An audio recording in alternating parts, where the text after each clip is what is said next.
Hi, I'm Bilingual with Nadya, and today I'm going to be discussing motherhood. I have two children.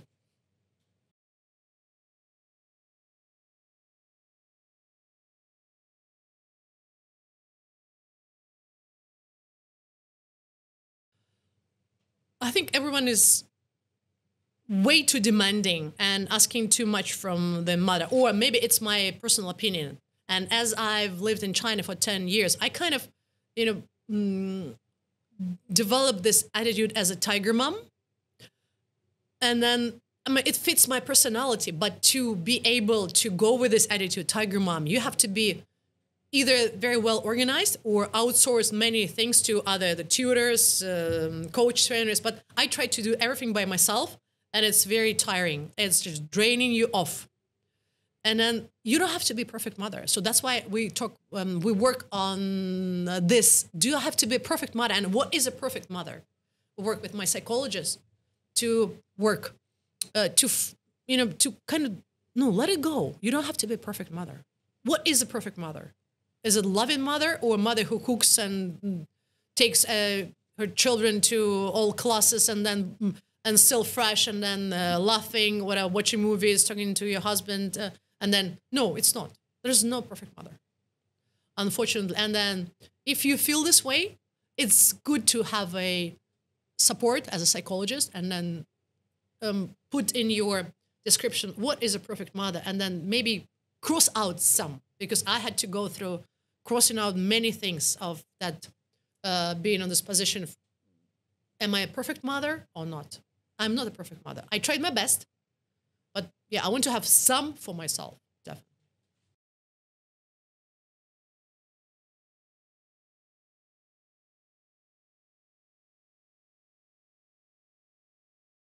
Children. What legacy and values do I hope to pass to my children? Number one is hard work. Hard work is very important. Number two, always follow through and finish what you've started. It's so good when you can have a look and reflect what have you done, and then praise yourself for this and say, yeah, that was a lesson I've learned from this. It doesn't work for me, and then I'm not going again for this experience. So yeah, hardworking, and then finish what you've started and reflect on it.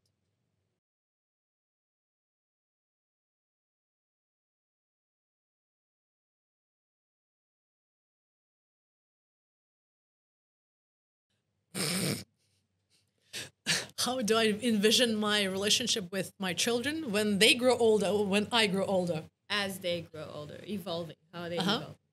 How do I envision my relationship with children as they grow older and me, both grown older? I would like to see them having a good sense of humor, loving stand-up comedy, definitely as I love it. In my family, they have good sense of humor, but they don't like stand-up comedy as much as me, because maybe of my personal experience. And then, yeah, I would say hardworking. Number two, again. And if they are confident in something, just do the thing, reflect, and then take a lesson out of it. That's it, I would say. Yeah.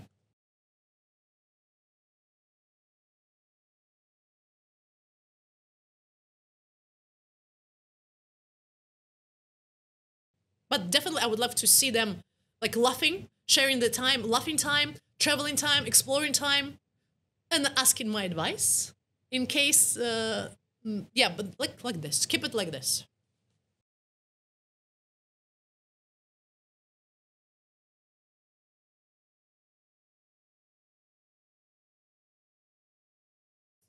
What advice I would give to new mothers or expecting mothers, based on my experience?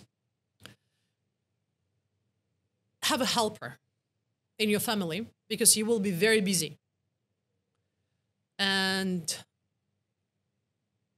because your support system, probably like in-laws or mother, might be insisting on something that they think it's very important, but having a helper or a trusted person without your like personal things that would be actually good help.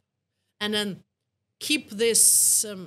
If you have a helper, you will have time for your child, for yourself, and probably for a husband. So have someone to help you to have energy, to save energy for yourself.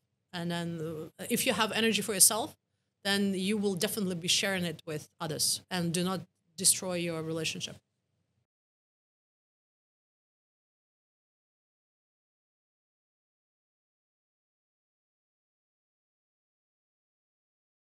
Have my children adapted to living to different countries and cultures? It would it would be cool to ask them, but they went through a lot of struggles. Every move is a half a year downward. When you live behind friends, you left your friends behind. You haven't make new friends, and it's emotionally very challenging.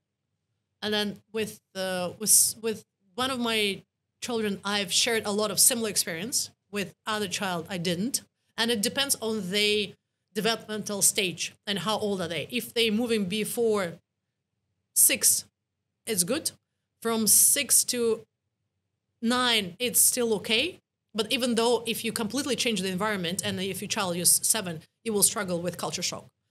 If it's teenage years, starting from 12, starting from 11 to 13, it's a disaster. 13 to 15, it's a disaster. So if you're planning to move and you know what you will be moving, so please seek advice among professionals. And what stage are you moving your child? If it's teenage stage or a bit earlier stage, you need to protect your family from moving. This is my advice, because we didn't have good time moving. It's tough. So seek professional advice. This is the, or you can ask me, but having support from the practitioner that will tell you what you're going through with this particular child, with your child, that would be the best thing that I could advise.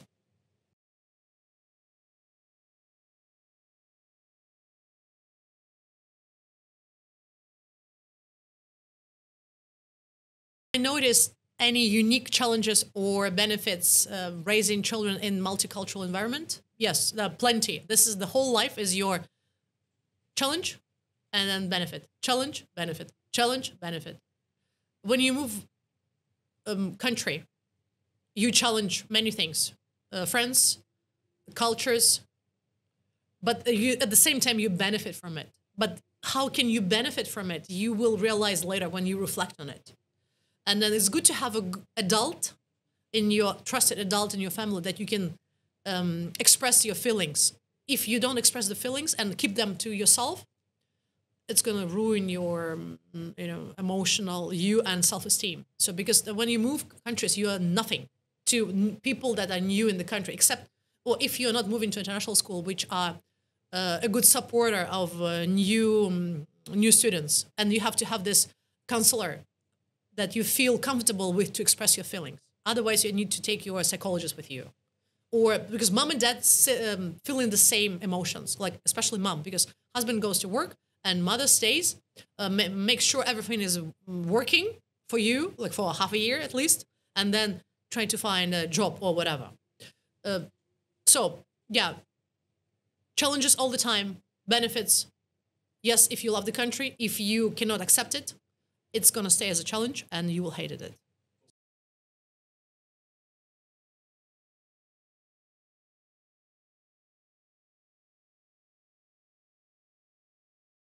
So, personal story, a personal challenge. We moved from China from Beijing to London, and we've lived in China for 6 years by the time.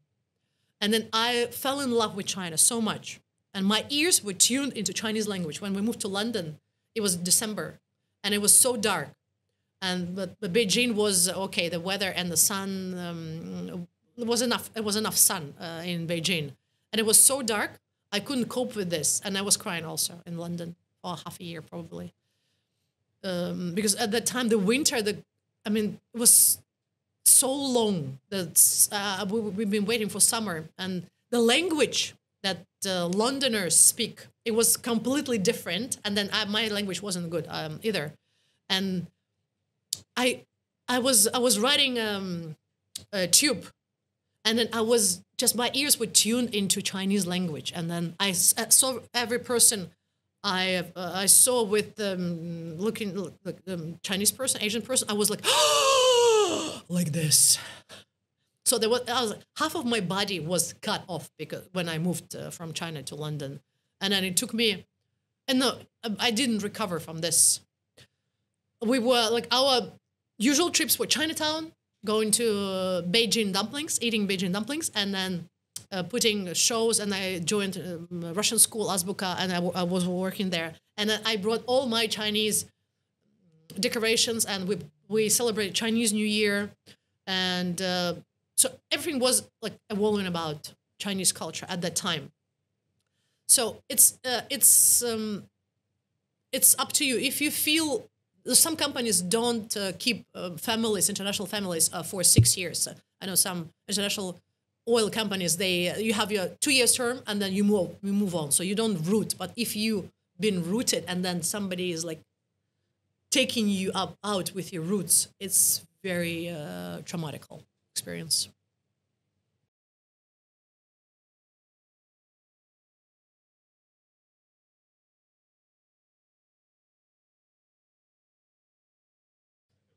So for me, there was like the fighting two parenting styles: yelling at my kids and trying not to yell at my kids and explain. But I wasn't taught how to not yell at my kids in Soviet Union back in my childhood. And then when you see a child like my son, he's very emotional. He's got personality like me. And then when I yell at him, he just goes like this and shuts down and walks away. And there's no communication. You cannot even continue this communication. I can, and then it's dead end. But when I tried to talk about, for example, learning Russian, how it will help you, it didn't work. But like day by day, a little bit of saying this, and then that's why I got so creative. I've discovered so many ways to encourage my son to learn Russian.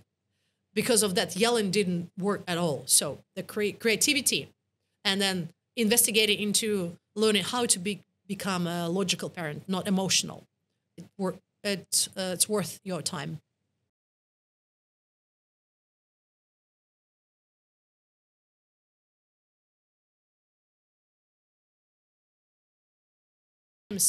Were there times when I felt overwhelmed being a mother and then tired of my motherhood? Of course, that's all the time. And how did I cope with this? I go for massage to distance myself from this for a while. I go I go to explore some things like completely like improv and comedy classes, stand-up comedy classes, because I need to be challenged in other ways, like to seek for adrenaline, because this motherhood is making you so angry. You want to pour it somewhere, and then comedy is the best.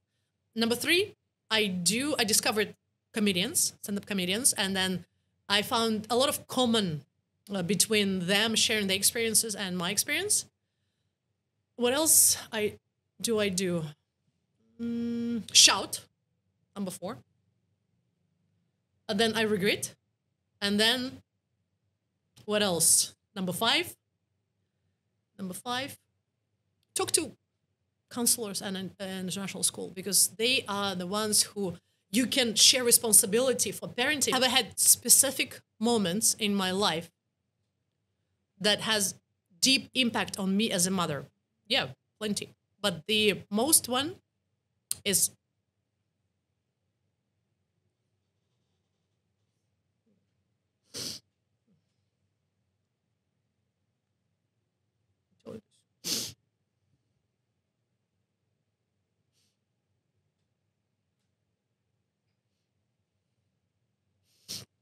how to accept unacceptable. That is not in your culture. It is not in your cultural values. And you cannot accept it, but you have to live with this. Yeah, and this is the most dramatic effect, yeah, towards either cultures you moved in and you cannot accept it, or your personal life. Yeah.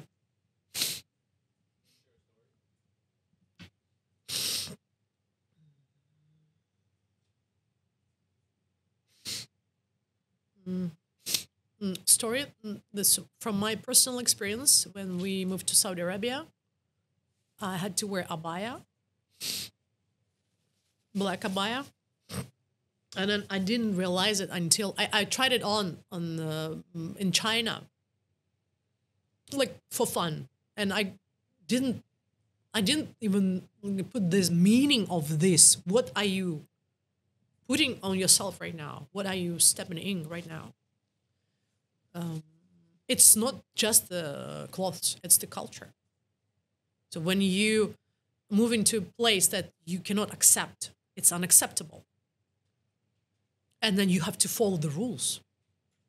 Like, and I was so cross with this all my all time there. Then I refused to put on abaya, and I didn't go anywhere. I went only to international school where I worked. It was the bus drive, and I refused to go to other places because I didn't want to do this. Yeah, so this is the how to follow the rules if you don't agree with this, and then how my revenge has started there. Yeah.